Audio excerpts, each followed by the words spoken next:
This tutorial is to walk you through building and designing contracts in Sponsor Pro.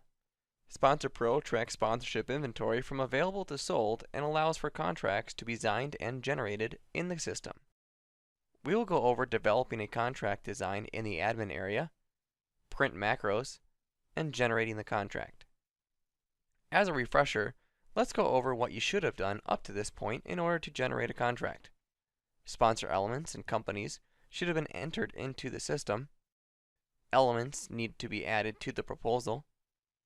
A proposal version needs to be generated, and a contract design needs to be developed. Before we generate the contract, we need to go over developing the design for the contract. To do this, you'll need to have admin rights in the system. If you do not have admin rights and a design has already been set up, skip to generating the contract. To access the admin area, click the admin button at the top of the screen.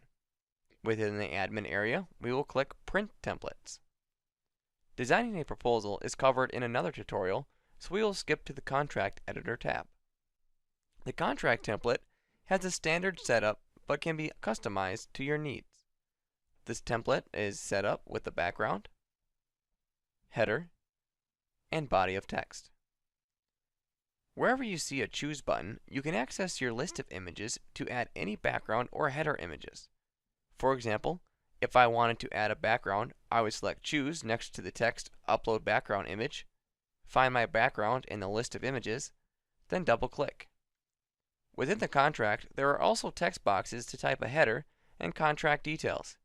The boxes are rich text fields, so the font size, color, and style can be changed.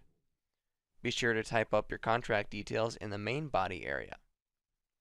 While typing up the contract details, keep in mind that multi-page contracts can be built if the text does run long, and print macros can be added to your contracts to save time when generating contracts for specific sponsors.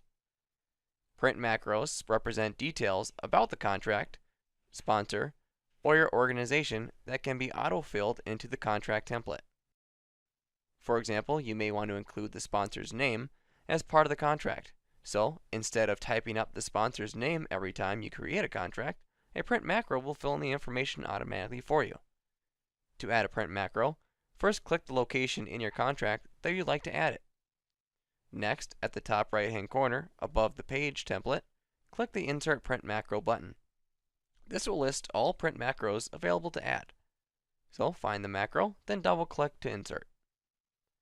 To add the listed elements that are part of the contract, select one of the print property macros. When you are done setting up the template, click Save Print Templates. Now that we have a contract template, we are ready to generate a contract to move the sponsor elements from pending to sold. First, find the proposal you have offered and enter into the Versions tab. The Versions tab will list all proposal versions pending for the sponsor. When the sponsor agrees to one of your versions, click the Create Contract button next to that version. This will pull up the printing properties for contract window.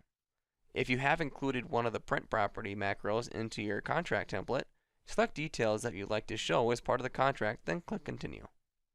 This will pull up your contract template with the macro information automatically entered in.